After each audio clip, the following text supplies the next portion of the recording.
Bismillahirrahmanirrahim. Assalamu alaikum students. Welcome to SSS Educational Channel. Today we are going to study further the process of conduction of heat, which is in the 9th unit for class 9th in the subject physics. We had studied so far till 9.1.2 and now we had to begin 9.1.3. So let's begin it. Practical applications of conduction of heat. Practical applications का मतलब ये है कि अभी तक जो हमने conduction of heat के बारे में पढ़ा है, आखिर इसको हमारी दुनिया में कैसे इस्तेमाल किया जाता है, इसका क्या फ़ायदा है, इसको जानने से हमारी ज़िंदगी में क्या तब्दीलियाँ आती हैं या हमने अभी तक ज़िंदगी में इसको कैसे इस्तेमाल किया है. The good as well as bad thermal conductors have many useful applications in our daily life. अच्छे थर्मल कंडक्टर्स और बुरे थर्मल कंडक्टर्स दोनों की हमारी ज़िंदगी में बहुत सारी एप्लीकेशंस हैं, बहुत सारी अहम अफादियत है. Cooking pots and pans. Cooking pots and pans are made of metals which are good thermal conductors. They conduct heat readily to the food inside and to spread it evenly.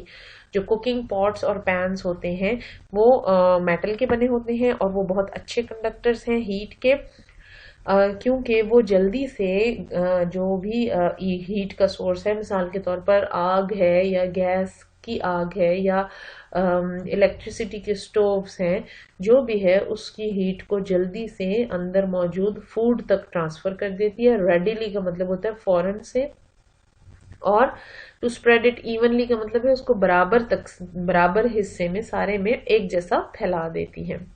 तो इसलिए हमें good conductors of heat ही चाहिए होते हैं जिनके हम pots और pans बनाएं, और मेटल इस इस्तेमाल में बहुत हेल्प करते हैं. Plastic foam and fiberglass insulators are used in the walls and ceilings of our homes to keep them cool in summer and warm in the winter season. आपको बताया कि जो गुड कंडक्टर्स हैं उनकी भी ज़रूरत है और बैड कंडक्टर्स जिनको हम इंसुलेटर्स कहते हैं उनकी भी ज़रूरत है. तो प्लास्टिक फोम जो है या फाइबर ग्लास जो है वो प्लास्टिक फोम पैकिंग मटेरियल भी जिसको कहते हैं उस तरह की चीज़ होती है, और फाइबर ग्लास भी, ये दोनों इंसुलेटर्स हैं और ये दीवारों के और छतों के बीच में, सीलिंग होता है छत, हमारे घर की जो छत होती है उनमें इस्तेमाल होते हैं ताकि वो गर्मियों में घरों को ठंडा रखें और सर्दियों में गर्म रखें. These materials are good insulators because they contain tiny pockets of trapped air. Fibre glass में भी और प्लास्टिक फोम में तो खास तौर पर आपने देखा होगा कि छोटे छोटे हवा के बबल्स होते हैं और वो बबल्स बहुत अच्छा इंसुलेटर का काम करते हैं. यानी air is a bad conductor of heat. तो चूंकि उसमें एयर बबल्स होते हैं तो वो हीट को बाहर नहीं निकलने देते. जाहिर है गर्मियों में हमें ठंडा घर चाहिए और सर्दियों में हमें गर्म घर चाहिए, तो वो हमारी इस तरह से हेल्प करते हैं. इससे पहले हमने पॉट्स एंड पैन्स पढ़ा, तो इसमें देखें यहाँ पर आपको एक इंसुलेटर का यूज नजर आ रहा है. जो पॉट्स और पैन्स का हैंडल होता है वो हमेशा या तो कोई बहुत अच्छी किस्म की प्लास्टिक का बना होता है या फिर लकड़ी का बना होता है, और वो दोनों जो हैं वो बैड कंडक्टर ऑफ हीट है. अगर लोहे का ही हो तो वो बहुत जल्दी गर्म हो जाता है और फिर वो हमें बर्तन पकड़ने में हाथ जलाने का डर होता है. थर्ड है जी वायर गॉज. इसको बेटा गॉज पढ़ना है, GAUZE, gauze. Wire gauze is often placed over a flame to conduct heat outward from the flame. A glass beaker can safely be heated on the gauze because this protects it from the concentrated heat of the flame. बेटा practicals जब lab में किए जाते हैं तो tripod stand के ऊपर आमतौर पर एक वायर गॉज रखी जाती है. वायर गॉज क्या होती है जी? ये लोहे की जाली बनी हुई होती है, जाली का छोटा सा टुकड़ा होता है. ट्राईपॉड स्टैंड के ऊपर वो रखी जाती है और उसके ऊपर फिर शीशे का बीकर रखते हैं. क्यों ऐसा करते हैं? इसलिए ऐसा करते हैं कि अगर डायरेक्ट एक फ्लेम मोमबत्ती का या स्पिरिट लैंप का या बर्नर का किसी भी चीज का डायरेक्ट फ्लेम अगर बीकर को लगेगा तो बीकर के टूटने का डर होता है.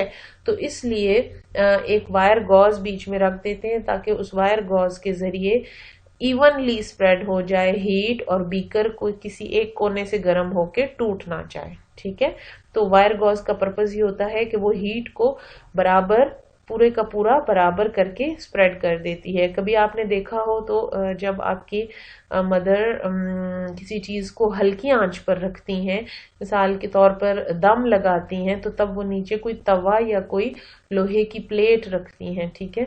तो वो प्लेट भी वही काम करती है जो वायर गॉज करती है, कि वो बराबर हीट को ट्रांसफर करती है, किसी एक जगह से ज्यादा जल नहीं जाता और सारा बराबर पूरा जो देगचा है उसमें अच्छी तरह से पूरी तरह से पक जाता है। नंबर डी है जी, नंबर 4, यानी कि pot holders and table mats. Pot holders and table mats for hot pans are made of poor conductors such as cloth and wood. The use of poor conductors avoid burning of hands. ये already आपको बता दिया कि पकड़ने के लिए जो handle होते हैं या टेबल पर रखने के लिए जो मैट्स होते हैं वो लकड़ी के बनते हैं या प्लास्टिक के बनते हैं या कपड़े के बनाए जाते हैं, और ये तीनों मटेरियल अच्छे इंसुलेटर हैं और बैड कंडक्टर हैं, और इसीलिए वो मेज को भी जलने से बचाते हैं टेबल मैट्स की शक्ल में, और हाथ को भी जलने से बचाते हैं पॉट होल्डर्स की शक्ल में।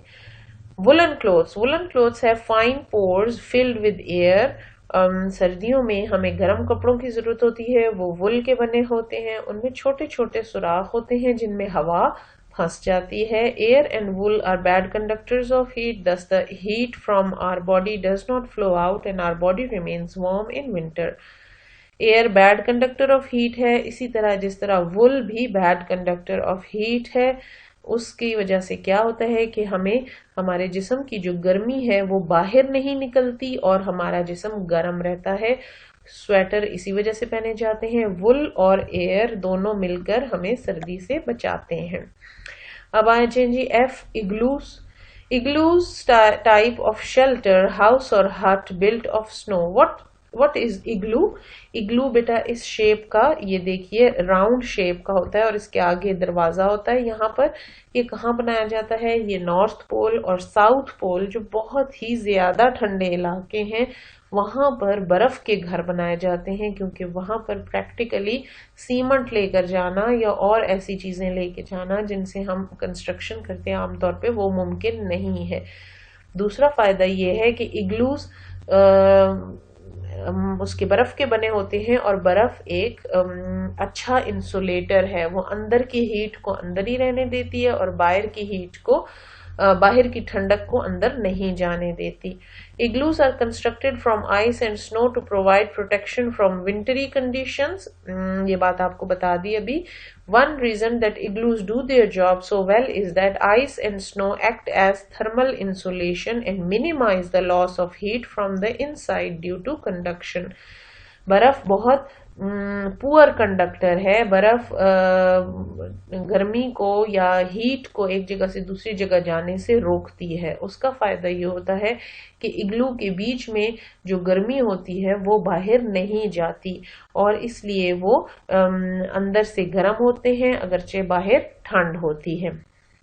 गर्म से मुराद जाहिर है यहाँ पर ये नहीं है कि वहां पे कोई गर्मी होती है, बल्कि बाहर के टेम्परेचर की निस्बत, क्योंकि वहां पे -20, -15, -30 तक टेम्परेचर चला जाता है और बहुत ज्यादा ठंड होती है, तो वहां पर कम अज कम काबिल बर्दाश्त टेम्परेचर कायम रखने के लिए इग्लूज बनाए जाते हैं ताकि उनके अंदर लोग रह सकें। Ice box has a double wall made of tin और आयरन। आइस बॉक्स के बाहर से तो एक ही दीवार नजर आती है, लेकिन उसके अंदर दो तहें होती हैं, डबल लेयर्ड वॉल होती है जो कि या टिन की बनी होती है या आयरन की। The space between the two walls is filled with कॉक which is the poor conductor of heat. आप लोगों ने शायद कभी कॉक देखा हो। कॉक एक लकड़ी और गत्ते के दरमियान की चीज होती है जो पहले आप लोगों के बचपन में शायद बॉटल्स को फिल करने के लिए, बंद करने के लिए बॉटल्स के मुंह पे भी लगाई जाती थी। और उस कॉक के फायदा ये होता है कि वो एक इंसुलेटर है, वो ना पूरी तरह ठोस लकड़ी होती है और ना बिल्कुल गत्ता होता है, बल्कि उनके दरमियान की चीज है, कार्डबोर्ड टाइप चीज होती है। और उससे बनाई जाती हैं, उसको बीच में एक तीसरी दीवार के तौर पे इस्तेमाल किया जाता है। टिन या आयरन की दीवार के एक साइड पर भी प्लास्टिक का कवर हो गया, दूसरी साइड पर टिन की दीवार हो गई, और बीच में दरमियान में कॉक की फिलिंग की जाती है। और उसका फायदा ये होता है कि आइस बॉक्स के अंदर जो बर्फ है वो अंदर ही अंदर जमी रहती है। The cork prevents the flow of outside heat into the box, thus keeping the ice from melting. Ice box का मकसद ये होता है कि वो आइस को पिघलने ना दे, और अगर हम किसी लंबे सफर में जा रहे हैं या कहीं पिकनिक मनाने जा रहे हैं तो वहां पर हमारे पास ठंडा पानी अवेलेबल हो या बर्फ अवेलेबल हो, तो इसलिए आइस बॉक्स की दीवारें ऐसे बनाई जाती हैं कि वो इंसुलेटर्स से बनाई जाती हैं ताकि उसमें मौजूद आइस क्यूब्स पिघलें नहीं। Soldering. During soldering, objects are in direct contact, such as the soldering iron and the circuit board. Heat is transferred by conduction. बेटा soldering क्या होता है? Soldering कहते हैं टांका लगाने को, जो आपने शायद कभी देखा हो, कोई चिप बोर्ड देखा हो, या आपने एल्यूमिनियम के टांके लगाते हुए लोगों को देखा हो। तो ये एक टांका लोहे का एक ऐसा जोड़ बनाया जाता है जिसमें बाज दफा वो करंट पास करने का काम भी करता है, और अक्सर दफा तारों को जोड़ के अपनी जगह पर कायम रखने के लिए, अपनी जगह पे फिक्स करने के लिए उनका टांका लगाया जाता है। ठीक है, तो मतलब वो थोड़ा सा पिघला हुआ लोहे को थोड़ा सा पिघला दिया जाता है ताकि उसमें तार फंस जाए और वहीं पर हिले नहीं। तो ये भी हीट की वजह से मुमकिन होता है कि तार को पिघला दिया जाता है और वो पिघल कर उस जगह पर जम जाती है, फिर वहां से हिलती नहीं है। जी, ये था अभी तक good and bad conductors of heat, और अगली क्लास में इंशाल्लाह हम पढ़ेंगे थर्मल कंडक्टिविटी अगली वीडियो में, और ये बहुत अहम है। 9.2 टॉपिक है हमारा, और थर्मल कंडक्टिविटी इनफैक्ट फिजिक्स के पॉइंट ऑफ व्यू से अगर आप कहें कि टेक्निकल जो समझने वाली बात है इस चैप्टर में, वो यही थर्मल कंडक्टिविटी है। कंडक्शन के टॉपिक में इसको अच्छी तरह से करने की ज़रूरत है, क्योंकि इसमें इसी में से न्यूमेरिकल्स भी हैं और आपकी असाइनमेंट्स भी हैं जो आपने सॉल्व भी करनी होती हैं। अगली वीडियो में इंशाल्लाह हम थर्मल कंडक्टिविटी को पढ़ेंगे। तब तक आप इनकी रीडिंग अच्छी तरह कर लीजिए, और अगर आपने अभी तक हमारे चैनल को सब्सक्राइब नहीं किया तो हमारे चैनल को सब्सक्राइब कर लें, ताकि जब हम थर्मल कंडक्टिविटी पर वीडियो रिलीज करें तो आपको वो फौरन से मिल जाए।